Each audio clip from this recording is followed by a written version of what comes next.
오늘 본문은 조금 어렵기도 하고 약간 조금 복잡한 그런 내용이긴 합니다. 그래서 어저께 이제 큐티를 해보신 분들, 여자가 머리를 가리지 않으면 안 된다, 또 막 그렇지 않아도 된다, 막 이런 어떤 서로의 생각들 를 가지고 논쟁을 하고 있는 고린도 교회를 볼 수가 있습니다.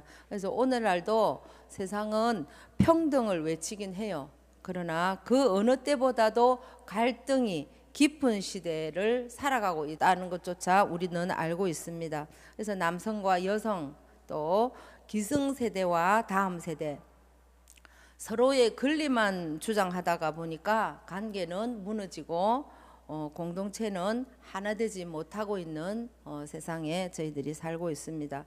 오늘 본문이 기록된 당시 고린도 교회도 아마 비슷한 어떤 그런 형태였다는 것을 우리가 본문을 통해서 볼 수가 있습니다.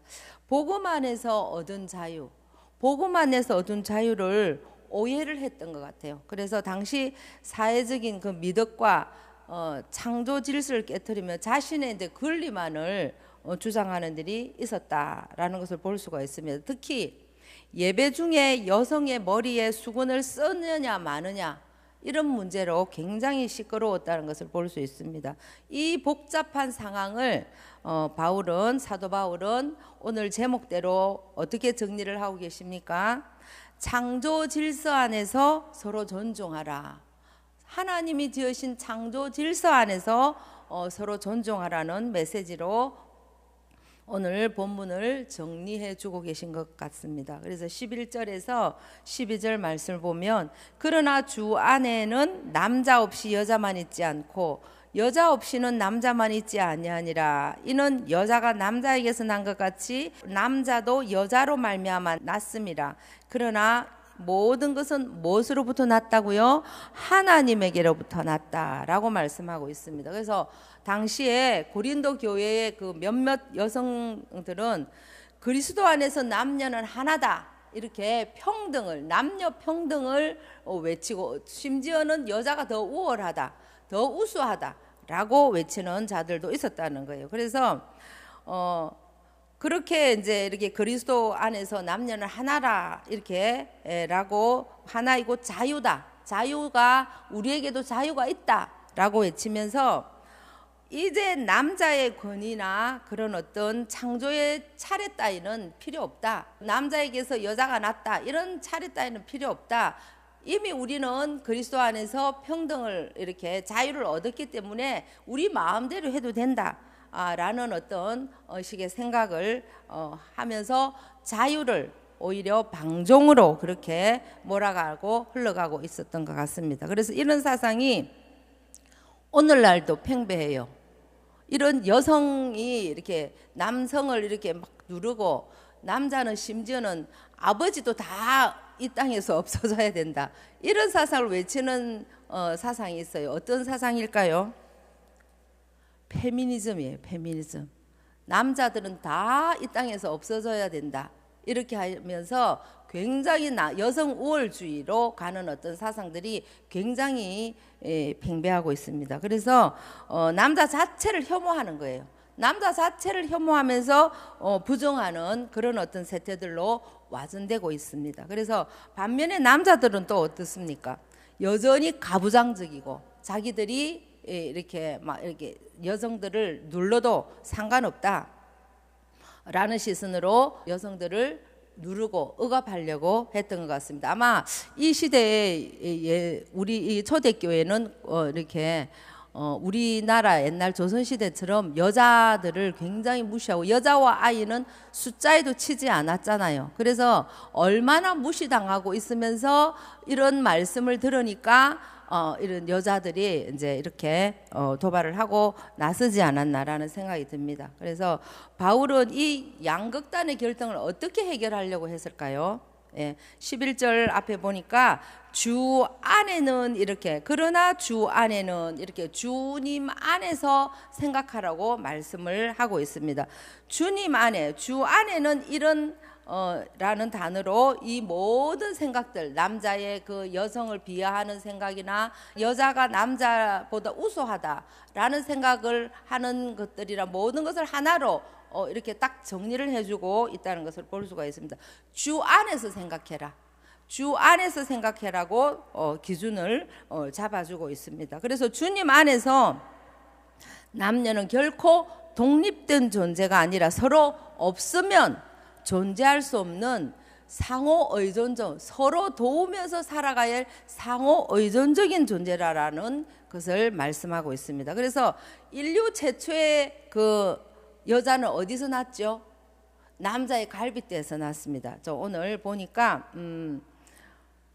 12절에 이는 여자가 남자에게서 난 것 같이 남자도 여자로 말미암아 났다. 자, 인류 최초의 여자가 남자의 갈빗대에서 났다. 그 다음에 남자들은 어떻게 태어났죠? 여자의 해산을 통해서 났다는 거예요. 그 다음 인류 최초의 남자는 하나님이 지으시고 그 다음 인류 최초의 여자는 남자의 갈빗대에서 나왔다. 그렇지만 또 그 다음에 태어난 그 나타난 남자들은 어떻게 해서 태어났다고요? 여자의 해산을 통해서 태어났다는 거예요. 그래서 이 땅에서 남자가 없어도 안 되고 여자가 없어도 안 된다. 그렇기 때문에 여러분들은 각각 독립된 개체가 아니라 서로 도와주면서 서로 상호 보완하면서 살아가야 할 그런 존재들이다 라고 사도 바울이 지금 정리를 해주고 있습니다. 그래서 사도 바울이 말하고자 하는 핵심은 무엇입니까? 누구 하나가 더 우월하거나 열등하다 이렇게 말하지 않는다는 것이에요. 그러므로 우리는 서로에게, 남자는 여자에게, 여자는 남자에게 서로 어떤 자들이다? 빚진 자들이다. 서로 없으면 안 되는, 서로 필요한 사람들이고 서로 빚진 자들이다. 이런 마음으로 서로를 바라봐야 된다는 것. 무엇보다도 모든 것은 어디에서 났다고요? 12절 말미에 하나님에게서 났다는 거예요. 하나님 창조의 질서를 무시하면 안 된다 라고 말씀을 하고 있습니다. 그래서 하나님이 설계하신 창조의 질서는 한쪽이 다른 한쪽을 지배하거나 하는 서열의 문제가 아니라, 그리고 서로 부족함을 채우는 상호 존중의 질서라는 것을 잊지 말아라. 또 오늘날 우리에게도 그런 관계를 잊지 마시기를 바라겠습니다. 13절에서 16절 말씀은 어떤 말씀입니까? 너희는 스스로 판단하라. 여자가 머리를 가리지 않고 하나님께 기도하는 것이 마땅하냐? 만일 남자에게서 긴 머리가 있으면 자기에게 부끄러움이 되는 것을 본성이 너에게 가르치지 아니하느냐?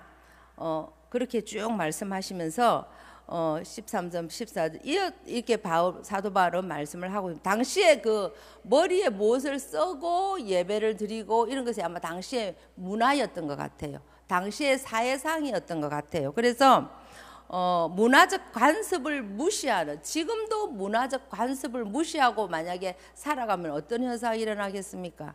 여자가 남장을 하거나 또 남자가 여장을 하거나 뭐 동성애라든지 뭐 이런 모습이 나타날 수 있어요. 그러면 어떻습니까? 이 사회상은 어떻습니까? 혼란스러워지고 어려워진다는 거. 그래서 이 사회상에 맞게 뭐 이렇게 우리가 생각을 하고 그 사회의 간섭에 맞게 우리의 그 믿음을 맞춰가면서 우리의 본성, 우리 목사님 늘 이렇게 하나님 말씀을 전하실 때 우리 복음을 어떻게 생각하라고 했습니까? 복음의 요연함과 또 굳건함을 가지라 그랬죠. 그래서 본성은 흔들리지, 우리의 그 가지고 있는 복음에 대한 본성은 흔들리지 않지만 그 사회상에 어긋나서는 안 된다라는 거예요. 그들에게 맞춰주기는 하지만 우리의 복음의 굳건함은 늘 가지고 있어야 된다. 그래서 당시 고린도 사회에서는 아마 여성이 머리에 수건을 쓰지 않거나 또 머리를 짧게 자르는 것, 남성화하는 모습은 이렇게 용납하지 않았던 것 같아요. 그래서 또 남성이 여성처럼 머리를 길게 늘어뜨리는 것도 창조의 그 성별을 또 이렇게 희석시키거나 모호하게 만든다. 그래서 이런 모습들을 당시 부도덕한 모습으로 그렇게 아마 그렇게 했던 것 같아요. 그래서 그런 현상은 모두 부끄러운 현상이다. 여자는 여자스러움, 남자는 남성다움, 어떤 자기의 본질을 가지고 각자의 맡은 어떤 자리에서 역할을 다하는 것, 이것을 강조하지 않았나라는 생각이 듭니다. 그래서 바울이 이렇게 또 말합니다. 스스로 판단해라. 13절에 스스로 판단해봐라. 그 본성이 너희들 양심, 너희들의 본성을 거르치면서 그렇게 한다는 것은 옳지 않다. 하나님의 창조 질서에 어긋나는 것이다. 그래서 하나님이 주신 성별의 그 아름다움을 왜곡하지 말라라. 그리고 말씀하면서 그것이 공동체의 덕을 깨뜨리는 것이다 라고 말을 하고 있습니다. 그래서 우리는 공동체의 질서를 지키는 것이 중요한 것이다 라고 말씀을 하고 있습니다. 그래서 16절에 와서는 바울은 논쟁하려는 생각을 가진 자가 있을지라도 우리에게나 하나님의 모든 교회에는 이런 관례가 없다라고 말씀해서 우리에게나 하나님의 모든 교회는 이런 관습이 없다. 사회 질서를 무너뜨리면서 공동체를 파괴하면서 자신의 어떤 자유를 외치는 이런 관례는 없다. 하나님 안에서 먼저 우리가 지켜야 할 것은 하나님의 창조 질서를 지키는 것이다 라고 말씀을 하고 있습니다. 그래서 복음의 자유는 교회의 평화와 질서를 무너뜨리는 무기가 되어서는 안 된다 라고 말씀하고 있습니다. 그렇다면 오늘 이 말씀을 2026년 오늘을 살아가는 우리에게는 어떻게 조명해야 되겠습니까? 오늘날 우리는 예배 때 수건을 전혀 쓰거나 이러지 않습니다. 뭐 쓰는 교단도 있습니다. 교단이라고 해도 종교도 있죠. 천주교는 아직 그 관습으로 수건을 쓰기도 합니다. 그러나 우리 기독교는 그렇지 않죠. 그러나 바울이 전하고자 했던 그 창조의 질서와 상호 존중의 정신은 오늘날 우리의 가정과 일터 그리고 교회에 대해 때로 그때그때 적용하며 나가야 될 줄 믿습니다. 그래서 고린도 교회의 문제는 내게는 머리 수건을 벗을 자유가 있다는 자기 중심적인 태도였다. 사회 관습이나 주변의 공동체에 관계없이 내가 그 자유, 내게 주어진 자유, 내 본능대로 행할 뿐이다 라고 자기 중심적인 태도로 공동체를 대했고 사회에 대했다는 거예요. 그러나 진정한 복음의 자유는 다른 사람을 세워주는데 사용되어야 할 줄 믿습니다. 그래서 바울이 고린도전서 10장 24절 토요일 큐티입니다. 토요일 큐티에 보면 이렇게 말씀하고 있습니다. 토요일 큐티를 한번 보시면 모든 것이 가하나 모든 것이 유익한 것도 아니다. 그리고 모든 것이 가하나 모든 것이 덕을 세우는 일은 아니니 누구든지 자기의 유익을 구하지 말고 남의 유익을 구하라 이렇게 말씀을 하고 있습니다. 내가 맞을 수가 있어요. 그리고 내게 그럴 만한 권리가 있을 수도 있다는 거예요. 그러나 그것이 공동체의 평화를 깨뜨리고 연약한 지체에게 상처를 준다면 어떻게 해야 될까요? 기꺼이 내 자유를 내가 해도 될 권리를 제한하는 것이 진짜 영성이 아닐까라는 생각이 듭니다. 그래서 하나님이 만드신 세상은 홀로 가는 것이 아니라 독주가 아니다. 솔로가 아니다. 뭐라고요? 오케스트라 합주라는 거예요. 함께 만들어 가야 된다는 거예요. 그래서 피아노가 바이올린에게 너는 왜 내 소리를 내지 못하냐고 그렇게 다투지 말아야 한다는 거예요. 서로 다른 소리를 내기는 하지만 하나의 아름다운 교향곡을 완성해 가듯이 하나님은 남자와 여자 그리고 저와 여러분을 서로 다르게 지으셨습니다. 서로의 다름을 틀림으로 보지 않아야 된다는 거예요. 하나님이 세우신 아름다운 창조 질서로 받아들일 때 우리들 서로서로 진심으로 존중하며 하나님이 기뻐하시는 상호 존중의 천국을 누릴 줄 믿습니다. 그렇게 우리 교회를 만들어가고 우리의 그런 작은 날개짓이 나비 효과가 되어서 온 세상을 변화시키는 저와 여러분이 되실 줄 믿습니다. 오늘도 그 마음으로 또 하루를 승리하시기를 주님의 이름으로 소망합니다.